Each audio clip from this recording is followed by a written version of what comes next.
And you're listening to a WNBA State of Mind, the sports podcast for women about things that matter to us and more. So come join us on your podcast platform. And I'm really elated to be here with you, Brandon, in collaboration with WNBA State of Mind.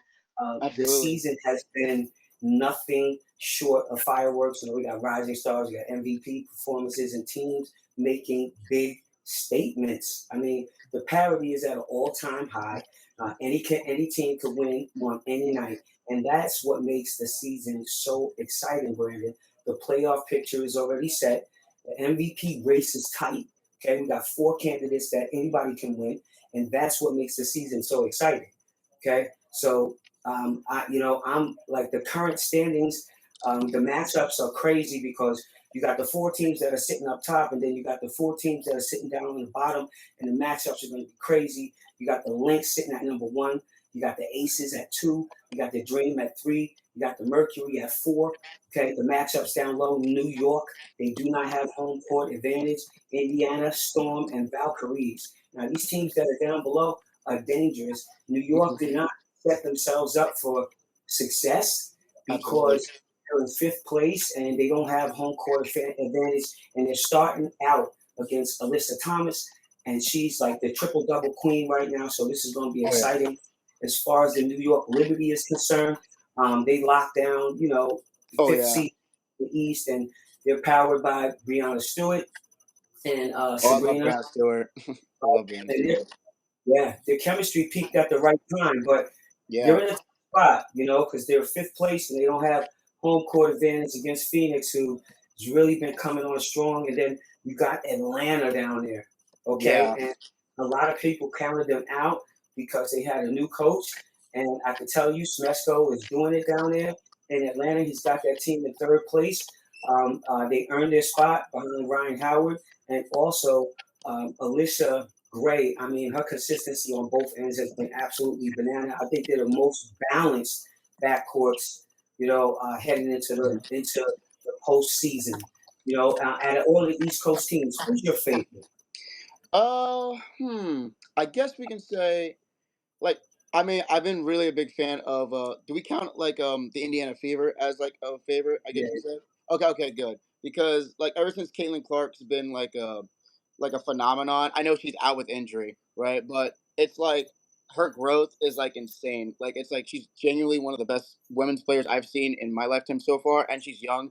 Angel Reese, another one. Like I don't get the hate sometimes. The whole me bounce thing is kind of a joke, but like I like how she's able to turn that into cash because like if they're gonna make fun of you, like you might as well make money off of it and make it a brand. But that girl is talented. We've seen her play. She played against my school, Coppin State University, when she was still in college, and I've never seen that stadium so packed, that arena so packed. So you can tell how vast like the women's movement and like basketball has been growing so much. Because I've been like a big like for women, because like I kind of consider myself a bit of a feminist from the Webster's dictionary, I guess, because I love how like women are getting the great opportunities that they are.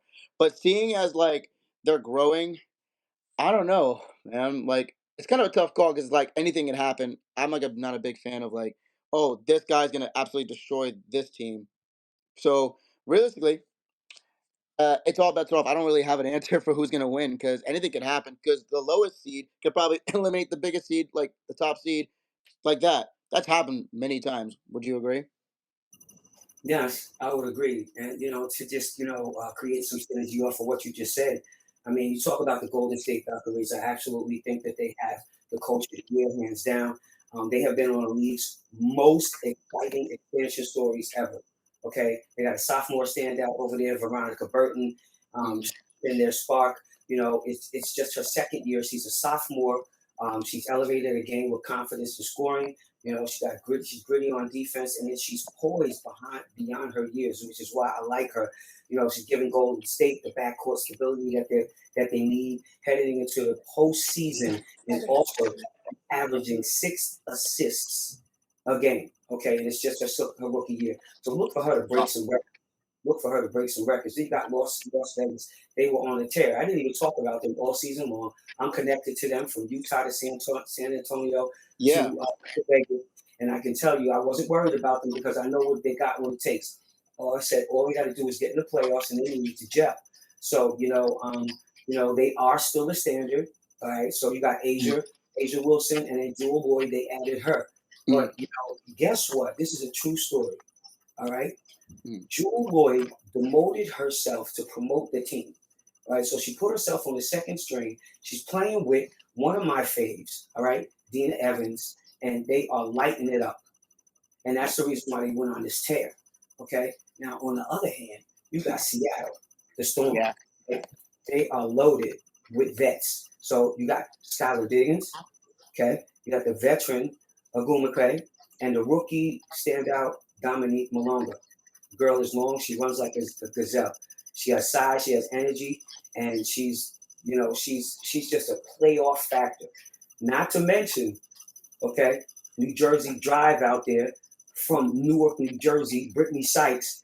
They got her from Washington. She's a defensive beast, okay, and a transition weapon. She gets out on the break, and then suddenly the Storm, they look great again. Okay, so they're a contention, and then here you got Minnesota chugging along like a little engine that could all season long.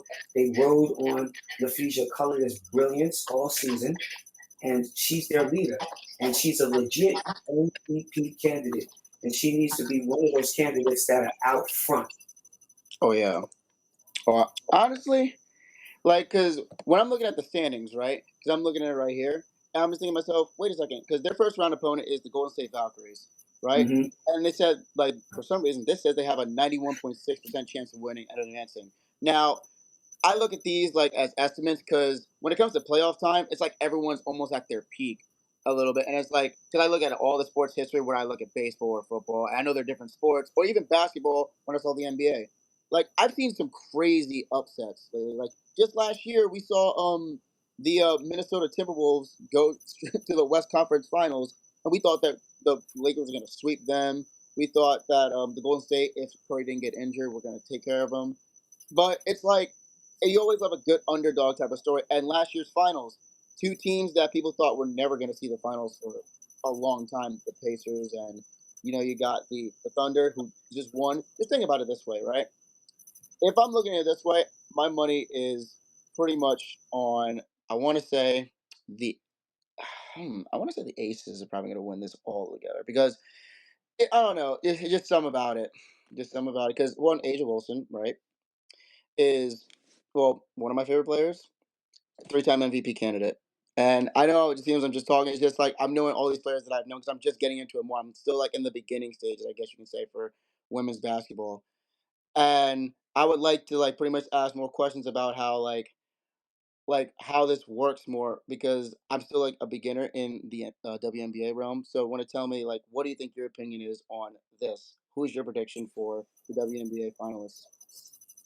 Well, I mean, I'll give you a little bonus. We can talk about some teams to watch. All right, and then we'll get into that prediction. We'll save that thing for the end because you might change it. The Atlanta Dream is on the East, and they got Gray and Howard, and they give them multiple ways to win. Okay, you got to remember that everybody in the playoffs start off 0-0. Yeah, correct. So everybody's starting from the same level. Yeah. So if you steal a game, which is really the goal to steal a game, if you're an underdog, then you can change the narrative. All right, Atlanta is one of those teams on the East that can change the narrative. Right, you got the Seattle Storm out West, a mixture of veterans, rookies, and new additions make them a nightmare matchup for higher seeds. Oh yeah. Okay, so this season is proof that the W isn't predictable. You got real battles. You got real battles in both conferences. You got the MVP race. Asia Wilson dominance on both ends. Yeah, one of the GOATs. She's one of the GOATs. Yes. She got the number seed, the number one seed in the West, even though they're number two. You got Breanna Stewart. She got a lot of work to do. She's probably the most complete player in the East, okay, producing, again, at an MVP level. Yeah. But she got players like Gray and Howard knocking at the door. Okay? Not to mention Alyssa Thomas, all right, who she's going to meet today, triple-double machine, and she's proven that she's just as dangerous in a different jersey. Came over from Yeah, Connecticut. that's how you know. That's how you Came know it's over bad. from Connecticut. Yeah. She came over from Connecticut doing even more damage. Then you have Collier, who I've watched all year long, and I'm just fascinated with her footwork. Her up and under is sick. Okay, she's carrying Minnesota into the postseason, quietly building an MVP case game after game after game that could shock some of the favorites, in my opinion. Okay, I'm listening. I'm listening. yeah, absolutely. You Like I got just these. Yeah, Go because ahead. I'm trying to jot them down. Like, cause okay, who I want to watch in detail. Cause I'm trying to watch the WNBA in detail, like how I watch baseball, basketball, football, and I just got into hockey. So I'm trying to get into the WNBA, and I'm getting into it because this is the most like exposure that I feel like it has so much. Because like let's look at like 5 years ago for the WNBA, right?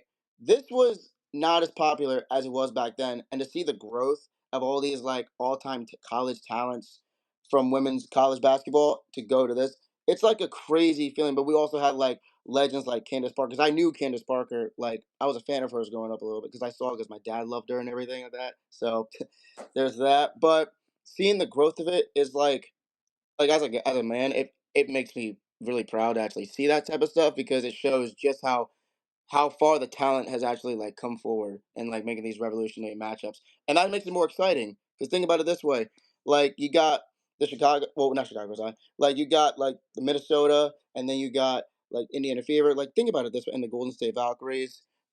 I don't know, man. Like it's an exciting time for women's basketball, in my humble opinion.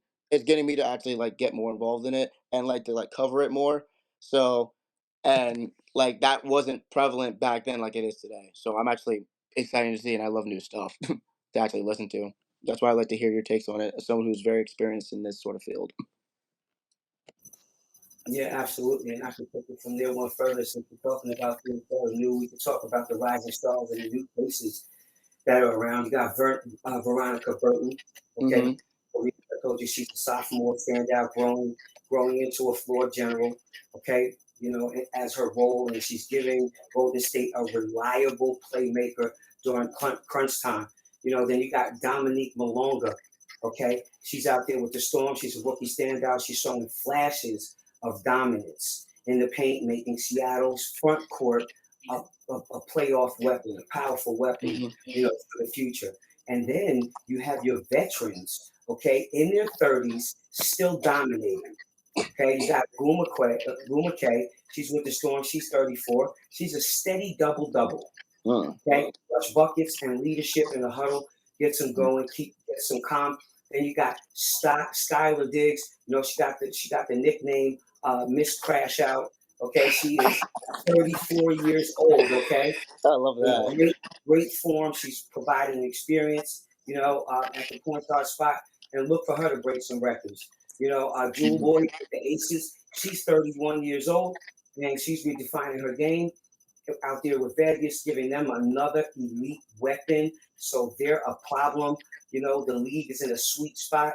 You got the legends are still producing, and the next generation is coming in hot, my guy, and they're listening to a WNBA State of Mind in collaboration with my guy Brandon Coleman. We over here on Millions, just getting it in. The playoffs are going to be electric, Brandon. The Oh, Liberty absolutely. Oh, is oh, oh yeah. I just got cable back, so I should be able to utilize. And here's I only watch cable for sports, so like I'm gonna keep an eye on it for sure. Oh, sorry for the sound. I have siblings here, and they're just cleaning up. But I know one thing for sure. This is probably like the most exciting time for women's sports altogether because the amount of coverage that it's getting, the talent that's in like the playoffs right now.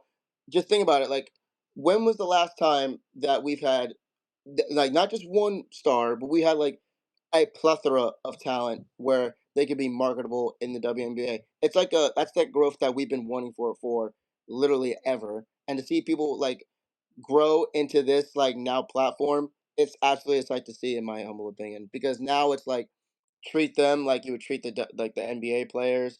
Show like just that they can be just as talented in this realm, and show why it's like a huge market for them. Because in my opinion, like women are freaking awesome. So like to see the people like this, like, and then like see all this coverage happening. It's like it's something it's different, and it's the best type of different. You know what I mean? Like I'm learning more about it each and every day.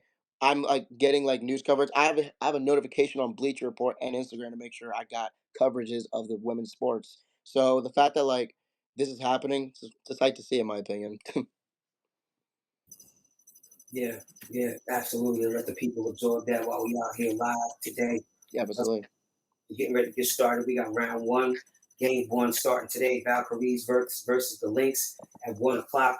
We got Fever and the Dream coming up at 3. We got Liberty versus Mercury. Definitely look out for that. That's going to be a battle coming up. Not that the other games won't be, but that one's going to be definitely. They say when the guys play, it's going to be a dog fight. It's going to be a cat fight today at 5 o'clock. Oh, I love that should go on a 5 o'clock. T-shirt. 5 o'clock. Okay, you got the Storm, you got the Aces at 10 o'clock. All of these games are going to be hot. They're on today, so make sure you check them out.